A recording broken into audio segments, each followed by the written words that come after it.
दोस्तों नमस्कार, मैं मनोज कुमार शर्मा एक बार फिर सरकार के एक तानाशाही पूर्ण एक फैसले को लेकर के जो अब आया है और जो लागू हो गया है संसद में।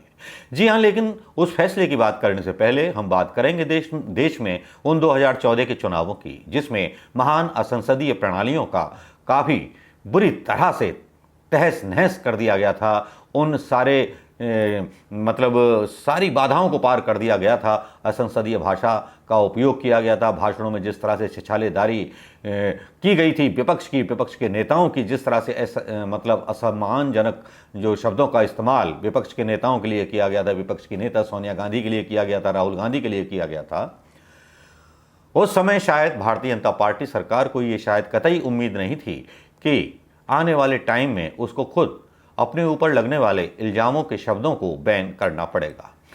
ये तुगलकी फरमान आया है सरकार का कुछ ऐसे शब्दों पर जो रोजाना की बोलचाल में शब्द यूज किए जाते हैं।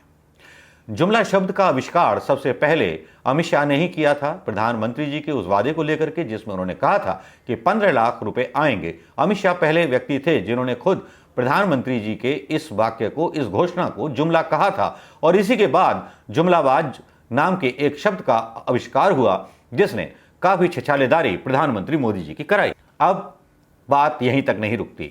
बात संसद के शेर हो या संविधान हो, पता नहीं कब हिंसक हो जाएं, कब अहिंसक हो जाएं, अब कब संसदीय भाषा असंसदीय बन जाए, इसके बारे में भी नहीं कह सकते। अब सरकार का ताजा फरमान यह है कि संसद में नहीं बोल पाएंगे जुमलाजीवी, तानाशाही, निकम्मा, बहरी सरकार जैसे शब्द, और बोलचाल की जो आम भाषा यूज होती है वो नहीं बोल पाएंगे। इसमें कुछ और शब्द भी हैं। अगर संसद की कार्रवाई के दौरान कोई संसद कहता है कि सरकार तानाशाह हो गई है या विपक्ष तानाशाही कर रही है, तो संसद के नए नियमों के अनुसार इस संबोधन को असंसदीय माना जाएगा और इस संबोधन को सदन की कार्रवाई से हटा दिया जाएगा। यही नहीं, संसद में अब किसी को जयचंद कहना, विनाश पुरुष शब्द का प्रयोग करना, किसी को खालिस्तानी करार देना, यहाँ तक कि जुमलाजीवी शब्द से भी परहेज रखा गया है, उसे भी गलत बताया गया है।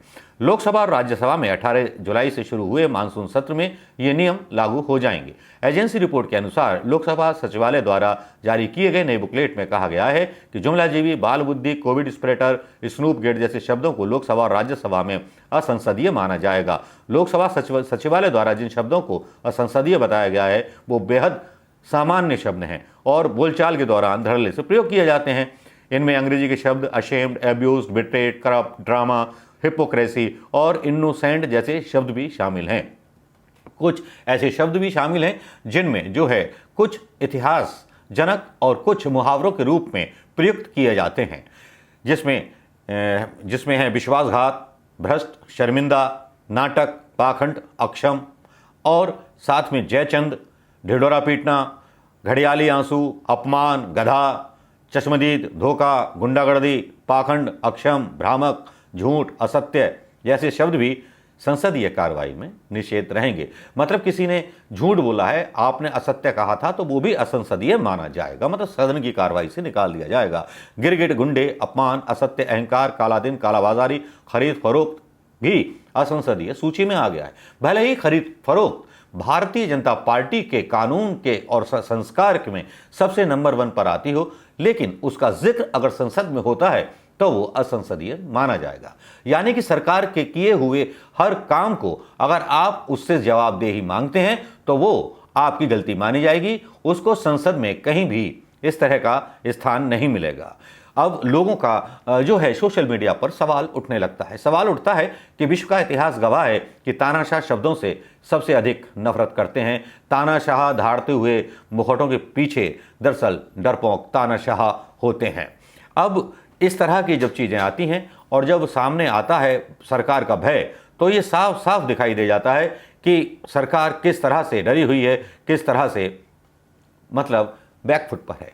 यहीं दूसरी तरफ जहां असंसदीय भाषा की बात होती है, वहीं एक भारतीय जनता पार्टी के विधायक नारायण त्रिपाठी भारतीय जनता पार्टी की तीखी आलोचना करते हैं। चुनाव आयोग पर और चुनाव आयोग के अंडर में काम कर रहे उन सभी कर्मचारियों पर वो जो है सवाल उठाते हैं जो मतदान के समय सरकार और बीजेपी के लिए काम कर रहे थे। ऐसा खुलासा करते हुए नारायण त्रिपाठी का वीडियो जो है वायरल हो रहा है। ये भी देख लीजिए। कभी आपको ऐसे ईमानदार नेताओं का उदाहरण देना पड़े, तब शायद आप विधायक नारायण त्रिपाठी को याद कर सकते हैं, जो भारतीय जनता पार्टी के तो हैं, लेकिन लोकतंत्र की बहाली के लिए, लोकतंत्र की रक्षा के लिए अपनी चिंता जाहिर कर रहे हैं कुछ इस तरह से। क्या लगता है आपको निष्पक्ष चुनाव हो रहा है?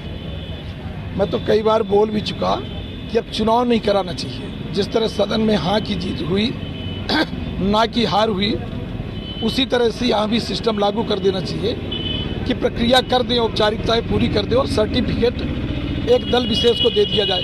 यहाँ जो पूरी पोलिंग में घूम रहा हूँ, जिस तरह निर्वाचन आयोग, मुझे लगता है कोई निर्वाचन की प्रक्रिया वाला कोई है ही नहीं है। जो भी अधिकारी हैं, जो कर्मचारी हैं, पटवारी से लेके उच्च स्तर तक सिर्फ एक दल विशेष का प्रचार प्रसार करते देखे गए हैं। यहाँ अधिकारी खुलेआम, जिम्मेदार अधिकारी, सक्षम अधिकारी भाजपा को वोट दिलाते दिख रहे हैं। मैं भाजपा का विरोध नहीं, मैं भाजपा का एमएलए हूँ, पर यदि इस तरह घटना होती तो मुझे तकलीफ होती है। तो ये जो यहाँ मैं देख रहा हूँ उसको बंद होना चाहिए, ये गलत है। देश में जो हाल है कि सरकार 2 मिनट में गिराई जाती है, सरकार 2 मिनट में बना दी जाती है, वही प्रक्रिया था पंचायती राज और नगरीय निकाय में भी लागू है कि चुनाव लोग लड़ते रहेंगे, अपने आप के प्रत्याशियों को जिता दिया जाएगा। तो ये सिस्टम ना हो। यदि ये आज मैहर में हुआ तो बहुत गलत होगा। ये आपके सामने बोल रहा हूँ। विधायक जी, जिस तरह सतना में एक वीडियो वायरल हुआ शराब परोसे जाने का, तुरंत पुलिस ने एक्टिव होकर के चुनाव आयोग ने मामला दर्ज कर लिया। मैहर में विगत 2 दिनों से इस तरह के कई वीडियो वायरल हुए, कई प्रत्याशियों के वायरल हुए, अभी तक किसी के ऊपर कोई कार्रवाई नहीं। कोई गरीब प्रत्याशी यदि शराब की तमाम पेटियां पकड़ता है, धोतियां पकड़ता है, तो उसके ऊपर और आरोप लगा दिए जाते हैं। और जो धन संपदा से मजबूत है, खुलेआम दिन दहाड़े रुपया, पैसा, धोती, शराब ये बांटते दिख रहे हों और उनके साथ प्रशासन भी सपोर्ट कर रहा हो, पुलिस तंत्र सपोर्ट कर रहा हो, तो ये निर्वाचन आयोग को भी धिक्कार है। और ऐसी निर्वाचन प्रक्रिया में अब लगता है कि हिंदुस्तान और मध्य प्रदेश के लोगों को भाग भी नहीं लेना चाहिए। जब अपने आप सर्टिफिकेट देना है तो इससे बेहतर है कि इतने बड़े सिस्टम को चलाने का और निर्वाचन कराने कोई औचित्य नहीं। ये आपने सुन लिया होगा दोस्तों। एक तरफ जहां सरकार अपने ऊपर उठने वाले सवालों को असंसदीय बताकर के पल्ला झाड़ लेना चाहती है, तब वहीं क्या करेगी अपने उस विधायक, भाजपा विधायक नारायण त्रिपाठी के साथ, जो सरकार के पूरे सिस्टम और चुनाव आयोग पर पूरी तरह से सवाल उठा देते हैं और साथ ही हड़कंप मच जाता है भारतीय जनता पार्टी में इस खुलासे के बाद। नमस्कार, जय हिंद दोस्तों, मैं मनोज कुमार शर्मा। आज रात फिर 9 बजे देखना मत भूलिएगा।